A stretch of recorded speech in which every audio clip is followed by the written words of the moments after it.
இப்ப சிஎம்மா இருக்கிற விஜய் அரசியல் வராதுக்கு முன்னாடி அரசியல் பேசப்பட்ட டாப் 5 படங்கள தான் இந்த வீடியோல பார்க்க போறோம். அதுக்கு முன்னாடி நம்ம சேனல சப்ஸ்கிரைப் பண்ணாதவங்க சப்ஸ்கிரைப் பண்ணிருங்க. நம்பர் 5ல மாஸ்டர் படம் தான் இருக்குது. இது முழுசா பொலிட்டிக்கல் கிடையாது. ஆனா யூத் பவர், எஜுகேஷன் சிஸ்டம், சொசைட்டின்னு இப்படி யங்ஸ்டர எப்படி யூஸ் பண்றாங்கன்னு இன்டைரக்ட்டா சொல்லியிருப்பாங்க. நல்ல டீச்சரால தலைமுறையே மாத்த முடியும்னு சொல்லியிருப்பாங்க. திறமை இல்லாத தலைமுறை வந்தா சிஸ்டம் மாறும்னு சொல்ற மாதிரி விஜய் கேரக்டர் இருந்திருக்கும். நம்பர் 4ல தலைவா படம் தான் இருக்குது. இந்த படம் ரிலீஸ் ஆகும் முன்னாடியே பெரிய கான்ட்ரோவர்சி கிரியேட் பண்ணுச்சு. ஏன்னா டைட்டிலுக்கு கீழ டைம் டூ லீட்ன்னு வச்சதுனால அந்த படம் விஜய் அரசியலுக்கு வருவாரோ அப்படின்னு டிஸ்கஷனே போனது. சாதாரண மனுஷன் மக்கள் தலைவரா மாறுற மாதிரி ஸ்டோரி இருக்கும். நம்பர் 3ல கத்தி படம் தான் இருக்குது. இந்த படம் கார்ப்பரேட் கம்பெனிஸ்க்கும் விவசாயிகளுக்கும் நடக்கிற பிரச்சனையை பேசி விவசாயிகள் எவ்வளவு கஷ்டப்படுறாங்க, அவங்களோட நிலம் எப்படி பறிக்கப்படுதுன்னு எமோஷனலா சொல்லியிருப்பாங்க.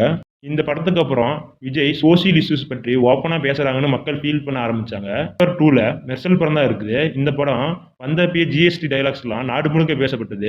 பொலிட்டிக்கல் பார்ட்டிஸ் கூட இந்த டயலாக்ஸ்க்கு எதிர்ப்பு தெரிவிச்சாங்க.